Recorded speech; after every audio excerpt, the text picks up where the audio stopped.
తిరుపతి జిల్లా చంద్రగిరి నియోజకవర్గం పాకాల మండలంలో ఘనంగా 80వ స్వాతంత్ర్య దినోత్సవ వేడుకలను అన్ని ప్రభుత్వ చర్చ్ మసీదుల వద్ద ప్రైవేట్ కార్యాలయాల్లో ఘనంగా నిర్వహించి జాతీయ పతాక ఆవిష్కరణ చేశారు.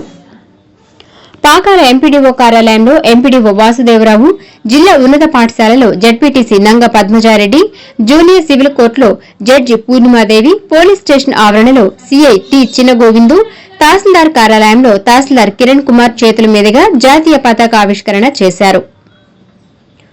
పాకాల పంచాయతీ కార్యాలయంలో ఈవో అభిద్ ఆధ్వర్యంలో పాకాల పంచాయతీ కార్యాలయంలో ఈవో అభిద్ ఆధ్వర్యంలో సబ్ రిజిస్టర్ కార్యాలయంలో సబ్ రిజిస్టర్ రహంతుల్లా, వెలుగు కార్యాలయంలో రామ్మోహన్, ఏపీఓ ఆశారాణి చేతుల మీదుగా జెండా ఆవిష్కరణ చేశారు. పాకాల విద్యుత్ వినియోగదారుల సేవా కేంద్రం వద్ద deputy executive engineer P Venkataramana, ఏఈలు చేతుల మీదుగా జాతీయ పతాక ఆవిష్కరణ చేశారు. మండలంలోని పంచాయతీ కార్యాలయాల్లో, గ్రామ సచివాలయాల్లో, ప్రభుత్వ ఉన్నత ప్రాథమిక, ప్రైవేట్ పాఠశాలల్లో జెండా ఆవిష్కరణ చేశారు. పాకాల ప్రభుత్వ డిగ్రీ కళాశాల వారు జాతీయ జెండా ఆవిష్కరణ చేసి కళాశాల నుండి బస్టాండ్ వరకు ర్యాలీ నిర్వహించారు.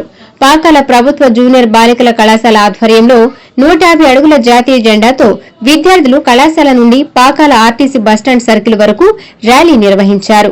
స్వాతంత్ర్యం కోసం ప్రాణాలర్పించిన మహనీయులను స్మరించుకున్నారు. అనంతరం గాంధీజీ చిత్రపటానికి పూలమాల వేసి నివాళులు అర్పించారు. ఈ కార్యక్రమంలో అధికారులు, ప్రజాప్రతినిధులు, సిబ్బంది తదితరులు పాల్గొన్నారు.